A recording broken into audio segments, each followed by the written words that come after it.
আরও একবার বাংলা দলের কোচ নির্বাচিত হয়েছেন সঞ্জয় সেন। গতবারে বাংলাকে চ্যাম্পিয়ন করার পর সেই খেতাবজয়ী কোচের উপরেই ভরসা রেখেছে আইএফএ।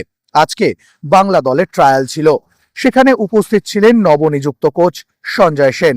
তার উপরেই দায়িত্বভার রয়েছে নতুন দল বাছাই করে নেওয়ার। ট্রায়ালে উপস্থিত থাকার পর সমস্ত ফুটবলারদের দেখে কি জানালেন সঞ্জয় সেন, চলুন শুনে নেওয়া যাক তার মুখ থেকেই। 45 জন ছেলে এসছে, কিন্তু আমার যে লিস্টটা আমি যখন এসে দেখি তখন ছিল সংখ্যাটা 85, কিন্তু এসছে 45 জন, রিপোর্ট করেছে 45 জন। ব্যাপারটা হলো, আমরা সন্তোষ ট্রফির ট্রায়াল হচ্ছে বাংলা দলের জন্য, যেখানে 85 জনের নাম পাঠিয়েছে ডিস্ট্রিক্ট এবং ক্লাব।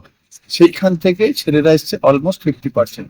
তাহলে বোঝা যাচ্ছে তাদের কতটা সিরিয়াসনেস, বা কি কারণে আসেনি সেটা তো আমি জানি না, সুতরাং কমেন্টস করতে পারবো না। কিন্তু যেখানে 85 জনের নাম 45 জন আসছে, আমরা বাংলার ফুটবল করে চেঁচাই, ভারতীয় ফুটবল করে চেঁচাই, তো এই জায়গাটা একটা ভাবার ব্যাপার। কিন্তু আমার দিক থেকে কোনো সমস্যা নেই, কারণ আমিও চাই যে কোথায় কোন প্লেয়ার ভালো থাকে সেটা তো কেউ জানে না।